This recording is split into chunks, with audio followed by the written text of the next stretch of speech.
What does the award mean? I mean, obviously with the success you guys have had, this is, I'm sure, a nice bit of frosting on the cake, but...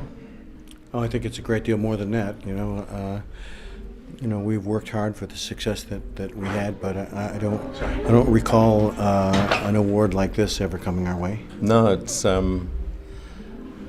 the experience of seeing the people tonight, and luckily, it was Elton John and Bernie Taupin, Tony Hatch, those people, they really summed up what the whole thing's about, and it really started to come real for me when that was just before I came up on stage. So I was kind of out there a bit, but it was just fantastic feeling. Yeah. I think this is more of an insider's award or an industry award than some of the other big ones, huh?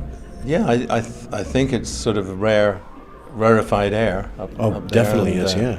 I'm certainly humbled to be in that company of those classic names that you hear, and it hasn't really quite sunk in, but I'm taking this home. I'll be looking at it, it'll sink in. Well, what about the songwriting? I mean, obviously you had such huge top 40 success, but something like I Want to Know What Love Is has so much depth in it beyond what one might have thought of a top 40 hit.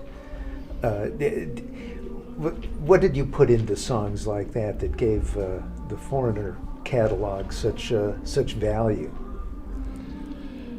I would say a lot of heart and soul. I mean, both of us, I think, at times dug really deep down to pull those emotions up, not only when writing the songs, but when Lou was singing them. And, sometimes those places you haven't visited for a few years, and it's a very emotional experience. But I think, it's wonderful that song took on the universal feeling it did. And when you look out at night and see the crowds and see people smiling, laughing, crying, embracing, kissing, it's just like, wow, did we do that? Exactly. Did we cause that? And it just leaves a very good, it's a very good feeling. I know when it came out, it turned my head around, from thinking of the earlier hits that you'd had. It seemed like such a dramatic departure, not only in the substance of the lyric, but obviously in terms of the production itself. I think it transcends being a love song.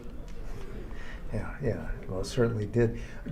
Was the production yours as well, and at least bringing the elements of the choir? Did you see that when you wrote the song? Was it a friend of yours who suggested that? Yeah, I was out with some friends, actually Jerry Wexler and a friend of his, visiting, and the topic of somebody had just acquired a gospel catalog, and this. We were talking about it, and I started to think about it, and I started to think, wow, would that work? Maybe a gospel choir on this song? Did it ever work? So I asked him to send me over a few demos of some of the groups that he represented, and out came the New Jersey Mass Choir, and I mean, it was an incredibly emotional experience. They had never really been in the studio before, and they came, and then everybody was a little edgy, and so we all stood around and said the Lord's Prayer together before the take, and it was just... And then the emotions flowed, didn't they? Oh, yeah. It was... so something was in that room when we did that. It sure came out in the recording.